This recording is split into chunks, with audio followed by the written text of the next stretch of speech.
Gold, trusted gold buyers. మీరు తాకట్టు పెట్టిన బంగారాన్ని విడిపించి ఈ రోజు ఉన్న మార్కెట్ ధరకు కొనబడను.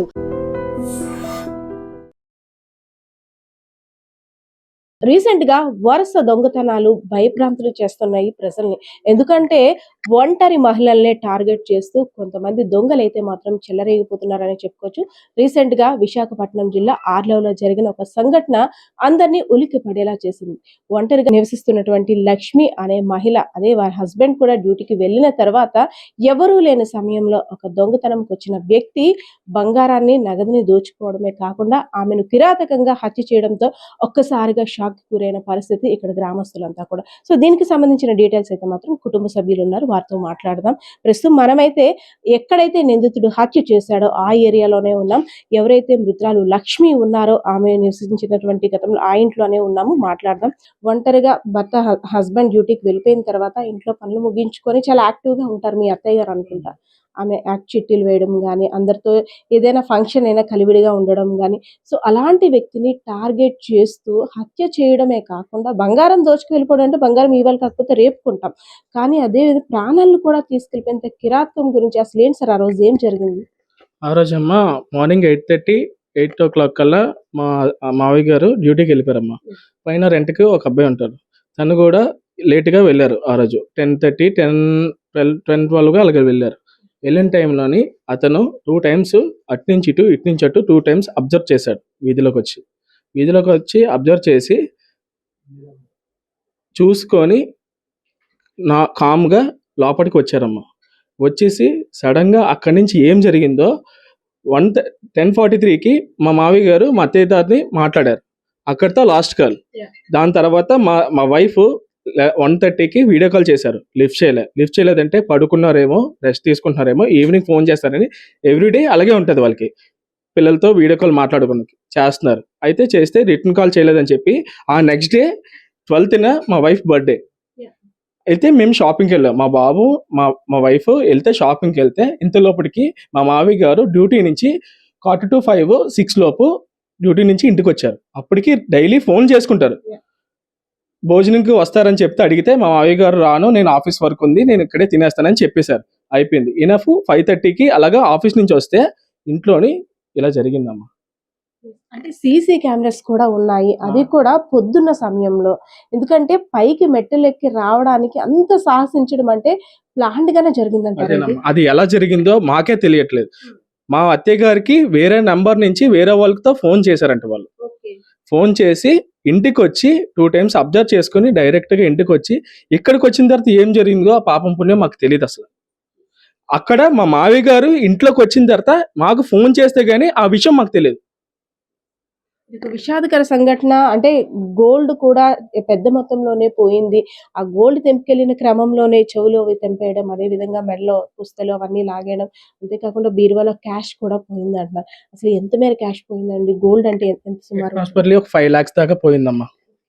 గోల్డ్ ఒక 15 తులాలు పోయిందమ్మా.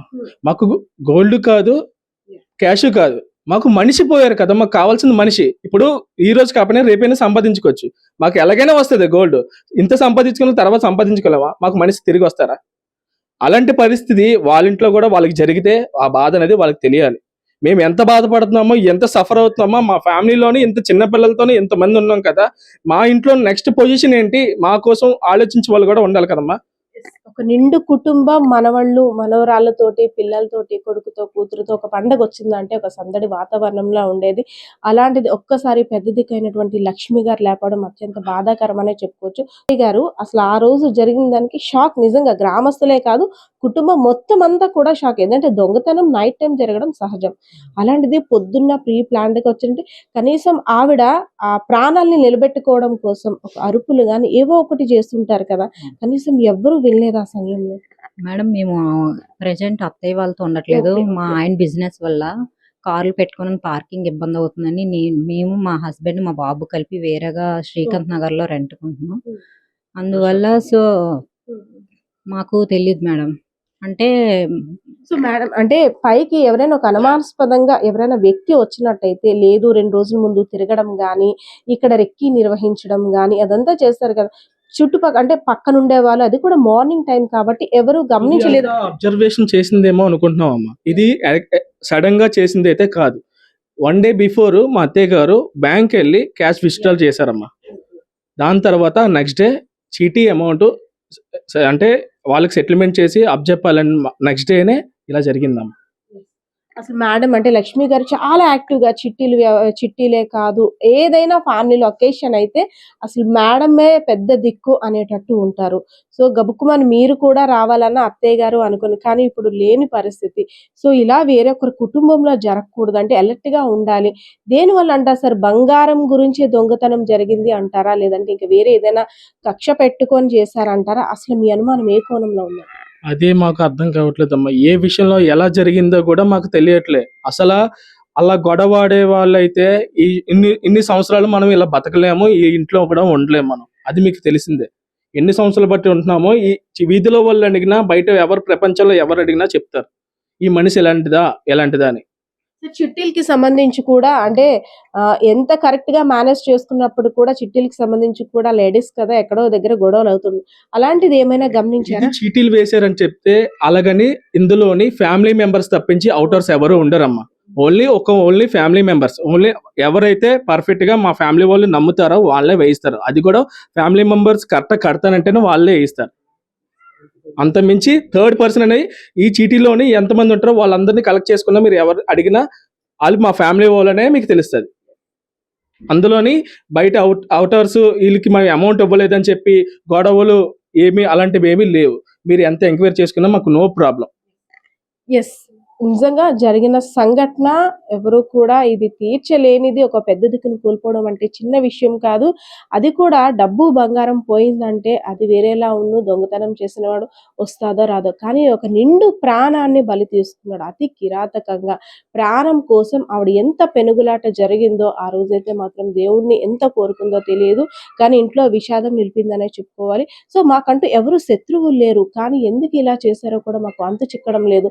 పోలీసులు వచ్చారు, అదే విధంగా క్లూస్ టీం వచ్చింది, పోలీస్ జాగ్రాలు వచ్చాయి. క్లూస్ టీం అంతా కూడా సేకరించినప్పుడు కూడా ఒక మాస్క్ వేసుకున్న వ్యక్తి ఇక్కడ రెక్కి నిర్వహించి ఇలా చేయడం కంపల్సరీగా ఆ వ్యక్తి ఎవరనేది పోలీసులు త్వరలోనే పట్టుకోవాలనేది కుటుంబ సభ్యులు ఆశిస్తున్న పరిస్థితి కనిపిస్తా ఉంది. ఇక్కడ కెమెరా పర్సన్ బాలకిషన్తో పద్మ, ఐడ్రీమ్ మీడియా, విశాఖపట్నం జిల్లా. And for more videos, Please subscribe to iDream. Please subscribe to iDream. Please subscribe iDream. And please subscribe to iDream.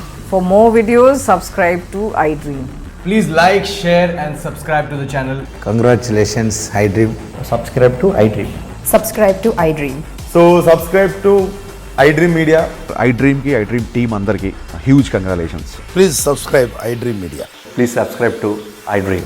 Subscribe iDream. Please subscribe to iDream. iDream అంటే నా కళల channel subscribe చేసుకున్న నోరు తిరుగుతలేదు, మీరైతే గంట గుర్తు కొట్టండి. For more such videos, please subscribe to iDream.